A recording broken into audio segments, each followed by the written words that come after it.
Thanks to the World Leadership Alliance, Club de Madrid, and the Boston Global Forum for inviting me to deliver some introductory remarks to this timely and important event on the theme Transatlantic Approaches on Digital Governance, a new social contract in the age of artificial intelligence.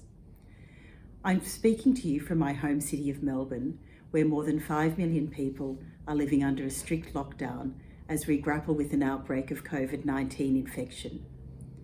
At the moment, we have a 9 p.m. to 5 a.m. curfew. We cannot go outdoors for more than 1 hour a day to exercise, one trip to do essential shopping, nor can we travel more than 5 kilometres from our homes. Nearly all businesses and community facilities are closed. I know many of you have had similar experiences in your home cities over the course of this extraordinary year.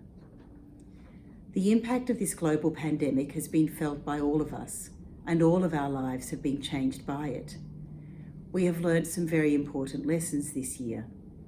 We have learnt that community still matters. We have learnt that solidarity still matters. We have learnt or been reminded that individual freedom has to be balanced against the common good. We have learnt that government still matters and that competent government matters a great deal. We have learnt that transparency is better than concealment. We have learnt to value our healthcare workers and that cutting spending on public health is a false economy. Most of all, we have learnt that facts matter, that truth matters, that accurate and timely information matters. More concretely, we have learnt that science matters.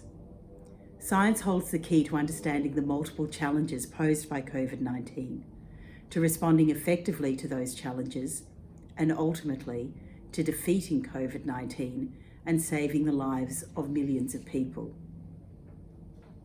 That's why it's so timely that you are meeting, thanks to the wonders of contact-free global conversation, to discuss the role of science and technology in responding to the challenges of our century, of which the COVID-19 pandemic will not be the last. We have had transnational and even global pandemics before. We had plague, smallpox, and cholera. 100 years ago, we had the so-called Spanish flu. Nearly 40 years ago, we saw the advent of HIV/AIDS. But while this is not the first global pandemic, it is the first pandemic in a globalized world.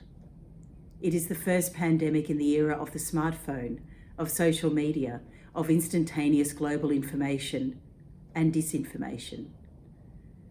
When Mark Twain wrote that a lie can travel around the world and back again while the truth is lacing up its boots, he could not have known how true that would be in the year 2020.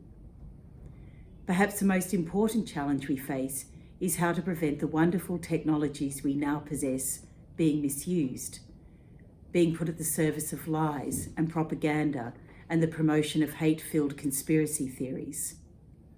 The pandemic will elicit an examination of the social contract.